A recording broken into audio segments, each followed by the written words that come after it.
Gunsmoke, brought to you by Chesterfield, America's most popular two-way cigarette. What a pair. Chesterfield King Size at the new low price. Chesterfield Regular. Around Dodge City and in the territory on West, there's just one way to handle the killers and the spoilers, and that's with a U.S. Marshal and the smell of gun smoke.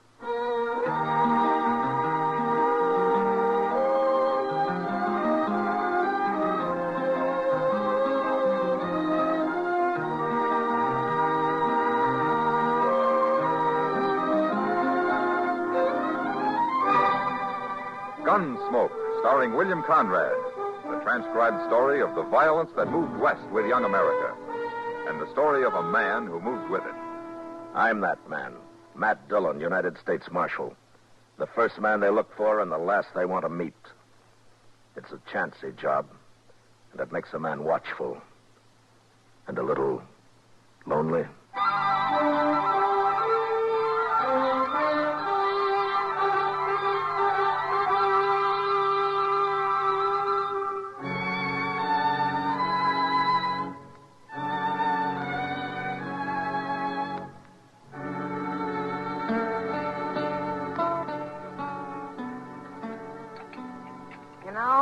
I'd sure like to meet whoever's running the kitchen in this place. Oh, why, Kitty? A cook that can make antelope stew taste like prairie dog ought to be something to see. Well, at least it's hot. No, it isn't. Well, mine is. You forgetting you dumped half that bowl of chili peppers in yours? Well, I've eaten here before, Kitty. Oh, hello, Marshal. Hello, John.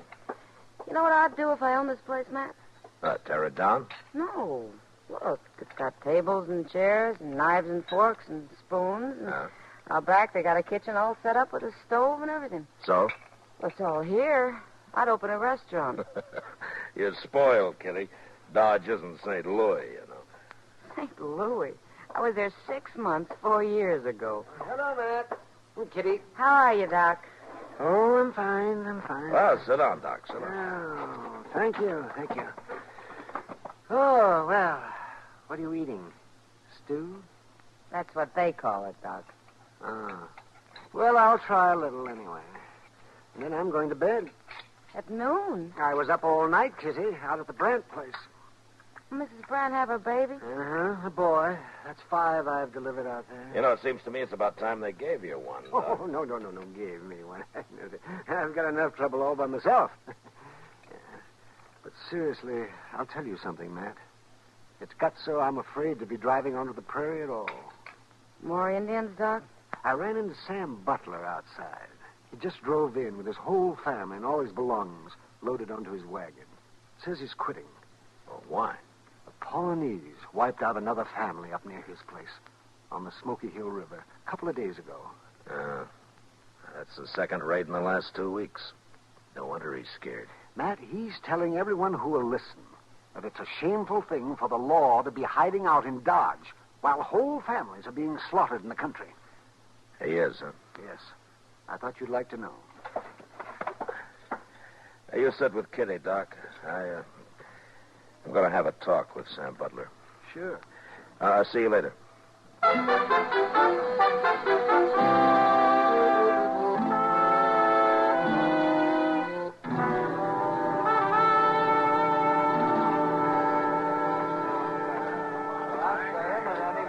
Stays out there and exposes his family to them murdering savages is plumb crazy. You can't fight a Pawnee war party all by yourself. And we sure ain't getting no help from the law around here. We can die and rot for all the law cares. Hello, Sam. Well, where you been hiding, Marshal? I hear the Pawnees made another raid up near you. If you call shooting and scalping a man and his wife and their 2 boys a raid, those men never had a chance to fight, far as I see. Men? Well, boys, but they were coming on 14 or 15, old enough to handle a rifle. But they got caught outside and never even made the house. I seen them lying there with my own eyes, Marshal. And if you'd seen them, you'd be doing something about it instead of sitting around here and dying. I'm not hired to fight Indians, Sam. That's the Army's job. And you ought to be out helping the Army. Every lawman in the country ought to. The Army doesn't need help. But there's something strange about those Pawnees. What's strange about them? They killed white men before. I'm sorry you're quitting, Sam. We need settlers out here. Not dead ones, you don't. No. No, not dead ones.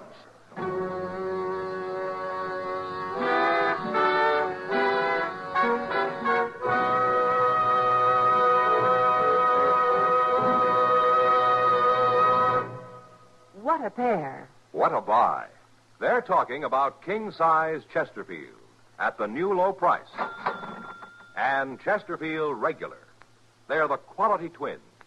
Either way you like them, you get the same highest quality, the same low nicotine, the same wonderful taste and mildness, a refreshing smoke every time. Yes, the Chesterfield you smoke today is the best cigarette ever made, and it's America's most popular two-way cigarette. So buy a carton today. King-size Chesterfield at the new low price. Or Chesterfield regular. What a pair they are. They satisfy millions. They're best for you.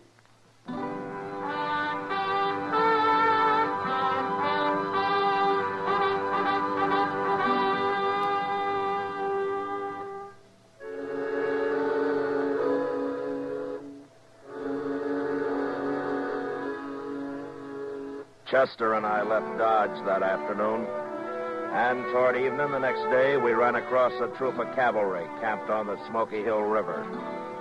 It was commanded by an officer who was new to this part of the country, a Captain Starr. He was anxious to make a success of his first expedition, but so far he hadn't even seen an Indian. I decided to stay with him for a while, and I'm glad I did. The next afternoon, while we were on the march, his scouts reported another settler's cabin burned. The family killed. At my request, Captain Starr filed his troop out in patrols while he and Chester and I rode forward to the scene of the slaughter.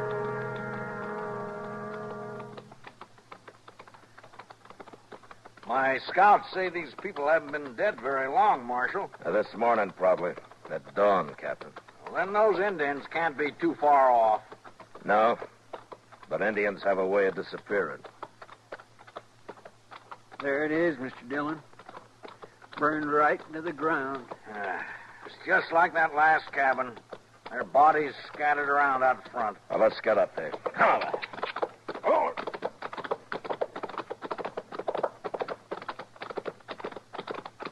Ho, ho, ho. The whole family.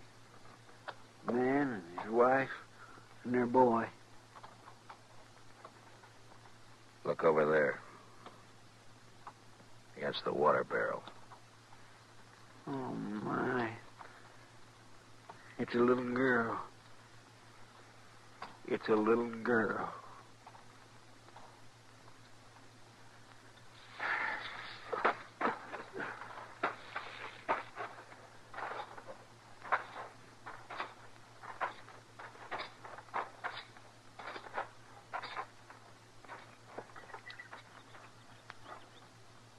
They scalped them, every one of them.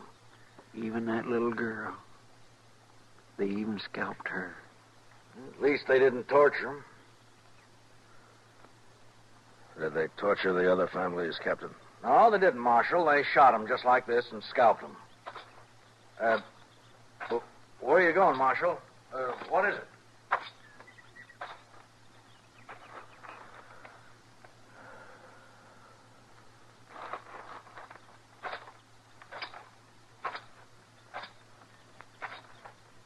Captain Starr, last night you told me this is your first tour of duty in Indian country. That's right, Marshal. I'll take a good look around here, Captain. Well, I have. All right. All three of these settler families were killed in the open, outside their cabins. Does that mean anything to you? Those Pawnees are pretty tricky. I guess they really surprised him. Yeah, they sure did. There are not many arrows around. If these people had had a chance to put up a fight, there'd be a lot of arrows. They were shot, Marshal, with rifles. Pawnees don't usually waste ammunition, Captain. There's a reason for it here, though. Well, what reason? Look at the ground. There are no tracks. Every sign of tracks have been dragged out with a blanket. Say, you're right. I hadn't noticed that. Well, there's another thing you hadn't noticed, or maybe you didn't know about. Oh, what's that? That boy there. How old would you say he was? Oh, about the same age as the boys at the last place. Maybe 12, 13. Well, Captain, that's old enough to be a brave in a couple of years if he was a Pawnee. What do you mean, if he was a Pawnee? They usually keep a boy that age. They don't kill him. They take him and try to make a brave out of him. Oh, well, I didn't know that. I know what he's driving at, Captain. You don't think it was Pawnees that done this. Ain't that right, Mr. Dillon? Yeah, that's right. But the Pawnees are the only tribe around here we know of, Marshal. Captain, it's them tracks. Pawnees wouldn't hide their tracks. No, they wouldn't. What? A man wearing moccasins doesn't care about his tracks, Captain. He's got nothing to hide. I'm afraid I don't understand. It Marshal. wasn't Pawnees that did this. It wasn't Indians at all. It was white men. Marshal Dillon, it's impossible for me to believe white men could have done this. Is it, Captain? No white man would shoot that little girl over there and then scalp her. Did you ever hear what Chivington did to the Cheyennes at Sand Creek? Kill and scalp them all, he said, big and little. Nits make lights. Congress has repudiated that whole affair, Marshal. Well, it still happened. And it was still white men that did it.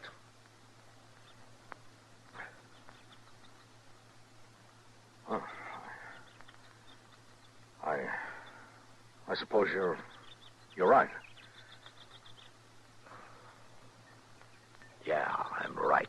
But why did they do it? Horses. You see that corral out there? This man must have had 6 or 7 head of horses. Yes, the other settlers did, too. They stole the horses and probably whatever they could find in the cabins, and right now they're sitting around camp somewhere drinking coffee and laughing at all of us Indian hunters. Well, I'll find them.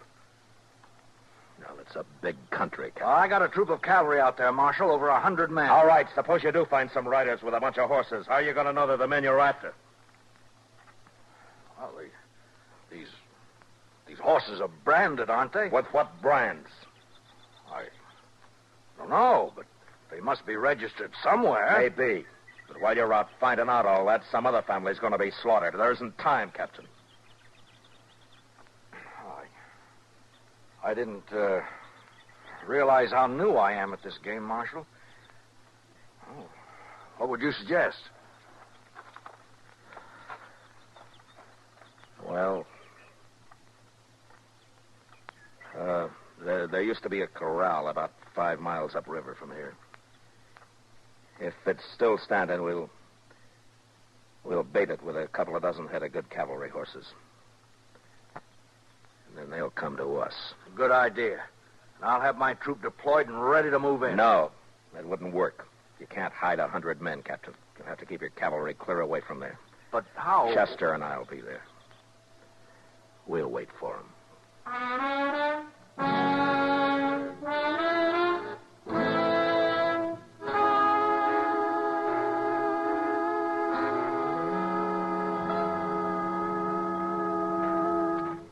Here's another load of green branches, Mr. Dillon. I'll throw them on the fire, Chester. Let's have some more smoke, huh?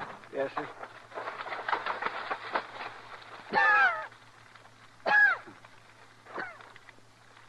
Well, stand back, Chester. Yes, sir. Well, they ought to see that if they're anywhere this side of the Rocky Mountains. They're sure to be scouting around, Mr. Dillon. They ain't stolen enough horses yet to leave the country. Besides, they're feeling mighty safe. They'll come. Mr. Dillon? Yeah. I've been thinking. Now, what's bothering you? Well, sir, there's only 2 of us. And I'm wondering how many there are of them. You want to go back and find the cavalry? I feel a whole lot safer. They'll go on, then. Oh, You didn't answer my question, Mr. Dillon. How many do you think we're waiting for? There's no way of telling, Chester. Well, if there's a whole passel of them, how in the world are we going to take them? I don't care how we take them. You're pretty mad, ain't you? Well, I can't get that little girl out of my mind. Yes, sir, I know. Now, look up. Hmm? Here comes somebody. He's all alone. Just some cowboy, probably. Maybe. Yeah, sure it is. He seen the smoke from our fire, and now he's wondering what that old corral's doing full of horses. And he might be scouting it for the others. Those men don't take many chances. Well, how are we going to find out? Well, maybe we won't till it's too late. Heat up some coffee for him, will you, Chester? Yes, sir. I think I'll have a cup of it, too, huh? All right, sir.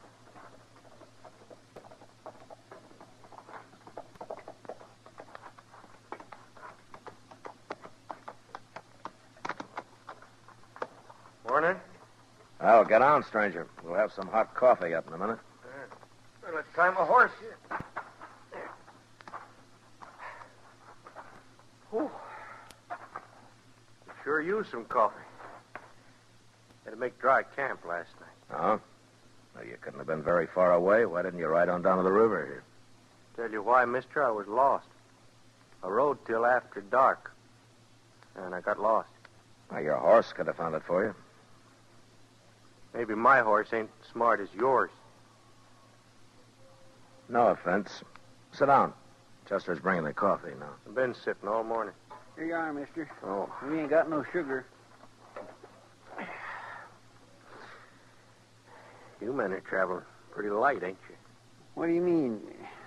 Here's your coffee. Oh, thanks, Chester. I mean all them horses. Mighty big remote and no wagon. Not much grub I can see. We're driving those horses to Cheyenne. There's only two of us. We couldn't handle a wagon and the herd both. Only two of you, huh? Yeah, that's right. Well, mister, look, I'm drifting. Maybe you could use another hand. It may be. Where you from? Dakota Territory. Name of Lee Stapp. I sure would like to see Cheyenne. I ain't never been there. Well, why don't you ride up there alone? It'd be chasing a herd of horses all the way. Well, I'm broke, mister. Wouldn't have much of a party in Cheyenne broke, would I? No, I don't guess you would. I'm a good hand. I work cheap. How about it? You're a good hand, huh? Of course I am. Did you take a look at those horses we got? Yeah, I sure did. I ain't never seen none better. Well, they're good horses, and we take good care of them. Well, okay. What's that got to do with hiring me? Mister, I wouldn't hire you to herd sheep. What? You said you made dry camp last night. How come you tie your horse up without watering him while you stand here slopping up coffee? Well, it's my horse, ain't it? Sure. How's the coffee? Coffee? Is it any good? Well, yeah, sure it is. Well, then have some more of it. Hey, what's that?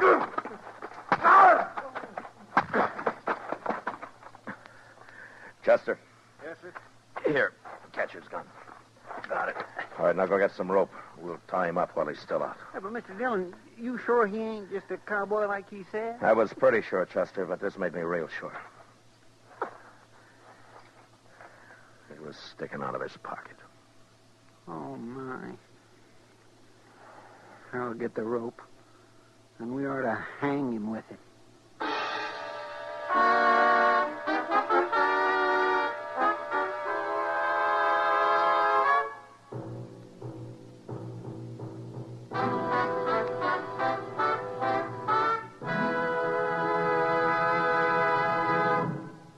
We will return for the last act of Gunsmoke in just a moment.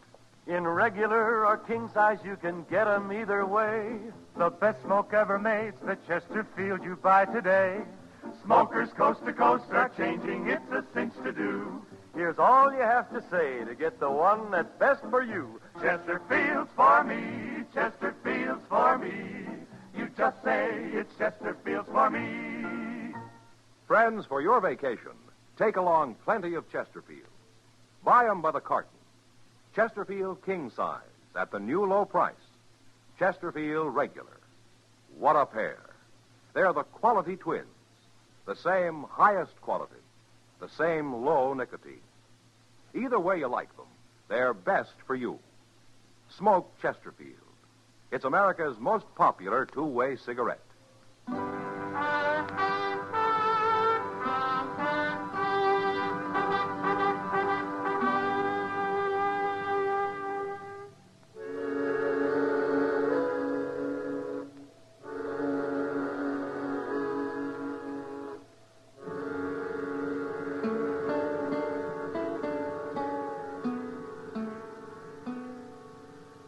See anything yet, Chester?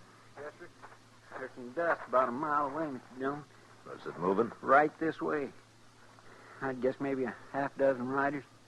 Your friends don't take many chances, do they? They ain't friends of mine. Well, I'll tell them that when they get here. You better turn me loose, or else you ain't gonna tell nobody nothing. You mean they won't like it, you're being all tied up that way? You ain't got a chance, Marshal. By golly, he's about right, Mr. Dillon.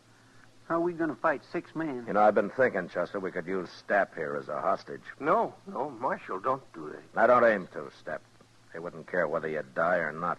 Men like you don't have that kind of friends. But we can't stand up to 6 men, Mr. Dillon. We wouldn't have a chance. No, we wouldn't, Chester.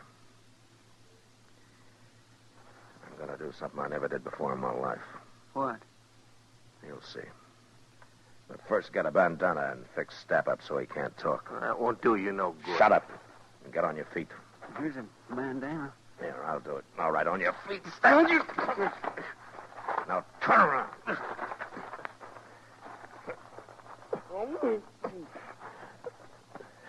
Get our rifles, Chester. Yes, sir.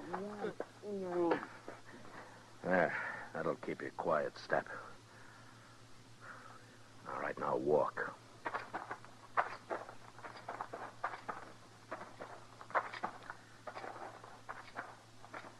Here's yours, Mr. Dillon. Oh, thanks. You get on behind that log over there, Chester. Yes, sir. I'll keep Stapp here with me. All right, lie down, Stapp.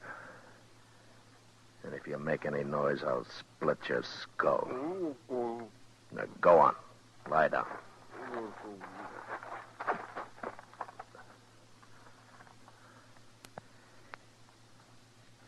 You okay, Chester? Yes, sir, fine. Keep the sun off your rifle. They're getting pretty close.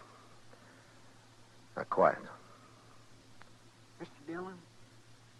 What? What are we going to do now? Fight it out from here? Chester, I'd hate for either of us to get killed by men like them. When I start shooting, you start. Take whoever's on your side first and then work in. Yes, sir. Surprise them, huh? So they'll never know it. Shut up now. Here they come.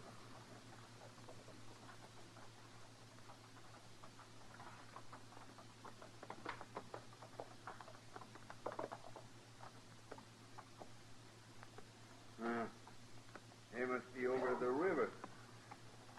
We'll get down and wait here for them. Maybe Stapp's done killed them already. We didn't hear no shooting, did we? I don't like this gig. Stapp should have been back a long time ago. Stapp knows what he's doing. Them sure fine horses, ain't they? Now, Chester!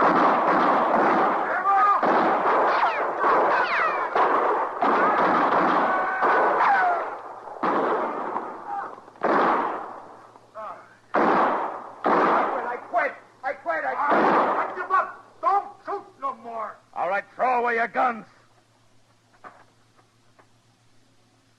Now turn around and get your hands up in the air. Chester, come over here. We killed 4 of them, Mr. Dillon. 4 of them. Prod Stapp up and bring him up to the fire. I'll handle these 2.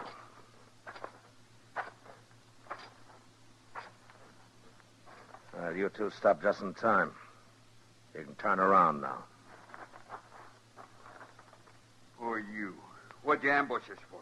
Well, you went and killed 4 men. I'm a U.S. Marshal, mister. You're lying. Am I? What kind of marshal would ambush a bunch of men like that? My kind. I untied his bandana, Mr. Dillon. No reason he shouldn't talk now. That was murder. That's what that was. That was plain murder. Sure was. Even if he is a marshal, he'll hang for this. He never give us a chance. You're right, mister. I didn't give you a chance. There were too many of you.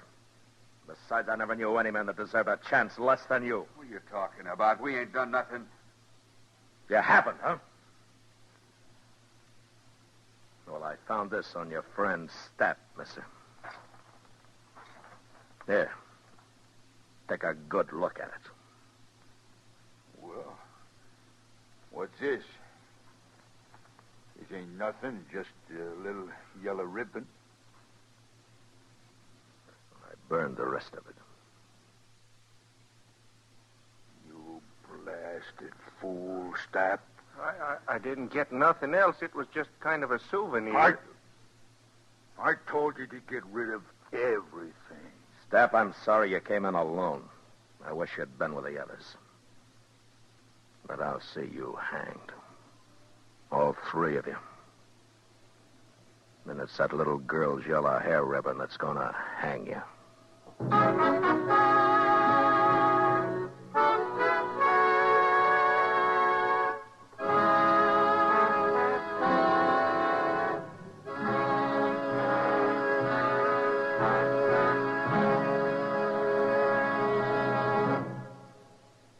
L&M goes king size. Yes, L&M goes king size. Now, L&M is king size as well as regular. Both have the same low price. Both have the miracle tip for the effective filtration you need. Yes, it's the filter that counts. And L&M has the best. You get much more flavor, much less nicotine, a light and mild smoke. Yes, this is it. L&M filters, just what the doctor ordered. Buy a carton, king size or regular, both at the same low price. L&M filters, America's highest quality and best filter tip cigarette.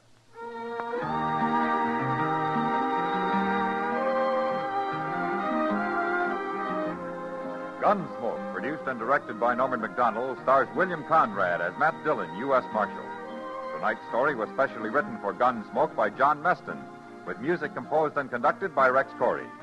Featured in the cast were Lawrence Dobkin, Joseph Kearns, and Harry Bartell.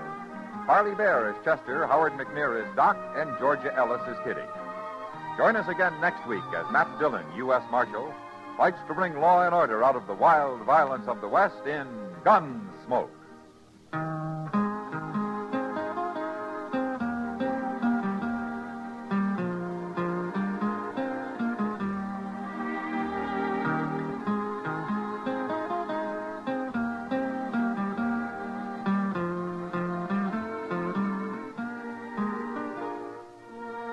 Although the physical danger of war is over for your friend in the service, his morale is threatened now more than ever.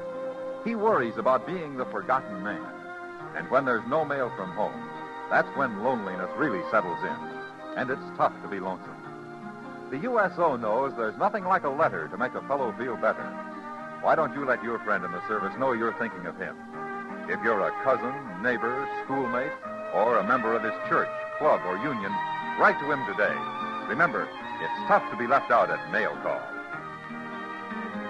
And remember, too, next week at this same time, Chesterfield will bring you another transcribed story of the Western frontier on Gunsmoke. This is the CBS Radio Network.